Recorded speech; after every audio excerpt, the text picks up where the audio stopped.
Did you know that being broke literally makes you stupider? It's not a joke, it's a biological fact. Harvard researchers found that the stress of living paycheck to paycheck eats away at your brain, dropping your IQ by 13 points overnight. That's the difference between being a gifted architect and being average.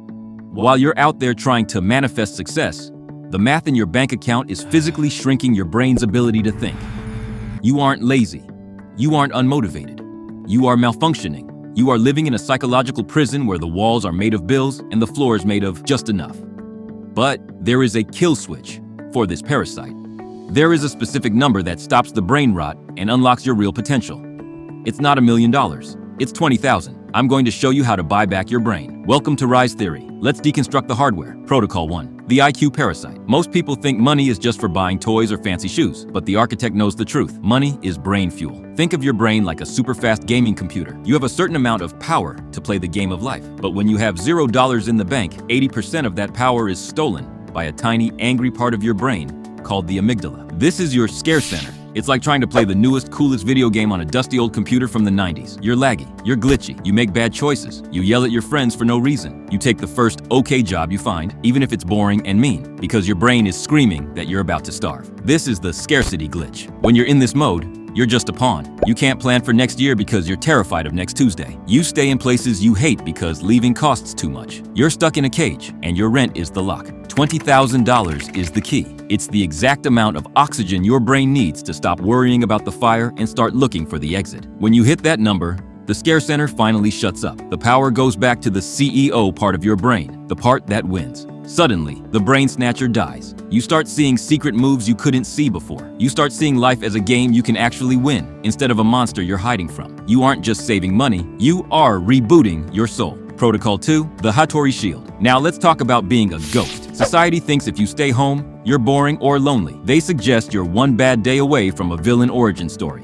But in Japan, they have a concept called Hitori. It's not about being lonely, it's about being a professional loner. Think of it like this. Most people are social junkies. They are constantly leaking their energy. They need likes, they need parties, and they need strangers to tell them they're cool just to feel okay. They are like a phone with 50 apps open in the background. Their battery is always draining. But when you have $20,000, you gain a shield of silence. You don't have to perform for the crowd anymore because you don't need their social coins to pay your rent. You trade cheap fun for big power. You go into your secret lab, your room, and you work on your mind. You aren't missing out on the party. You are the one building the building the party is held in. You aren't antisocial. You are strategically scarce. And in a world where everyone is loud and thirsty, the person who can disappear is the person who holds all the mystery. Protocol 3, the money minion momentum. Saving money is like pushing a giant heavy rock up a hill. From $0 to $20,000, it is pure pain. You are straining, you are sweating, and it feels like for every inch you move forward, the world tries to push you 2 inches back. This is the filter phase. This is where the world weeds out the pawns from the architects. Most people quit here because they'd rather buy a new pair of sneakers today to look rich than stay home for a year to actually be rich. But wait,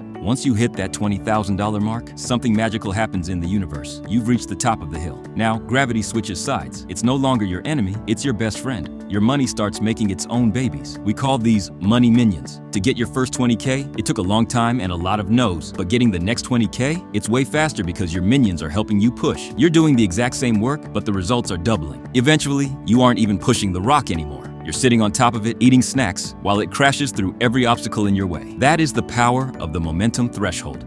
Protocol 4, the sovereign exit. Let's talk about walking away money. This is where the game actually changes. When you have $0, you aren't a person, you're a hostage. Your boss can be a total nightmare, your job can be soul-crushing, and you have to sit there and take it with a smile. Why?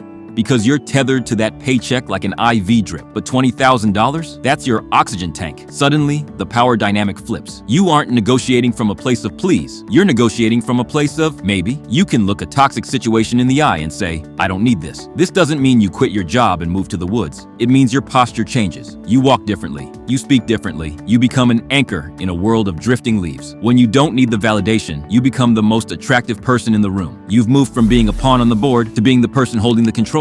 That is the true meaning of sovereignty. You aren't just paying bills, you're paying for the right to say no. The architect's verdict. The world wants you loud, distracted, and broke. It wants you to keep scrolling, keep spending, and keep showing up to things you don't even like. Why? Because people who are broke are easy to boss around. They are predictable. They are pawns in someone else's game, but not you. You are becoming a ghost. You are realizing that staying home to build your foundation isn't a missed opportunity. It's a tactical retreat. You are entering the forge, and while the rest of the world is out there leaking their energy, you are concentrating yours. $20,000 is more than just a number in an app. It is your official permission slip to stop caring about what average people think of you. It is the moment you stop being a character in a story written by someone else and start being the developer of your own reality. So, ask yourself, are you going to keep running on the hamster wheel, or are you ready to buy back your freedom? The threshold is waiting. Are you ready to level up? If you are committing to the climb, if you are going to be the architect who reaches that 20K mark no matter what, I want you to leave a mark in the comments. Write level up below. I'm watching for the ones who have the courage to choose the dark over the noise. Subscribe to Rise Theory, or keep playing life on hard mode. The choice, as always, is yours. We're done here.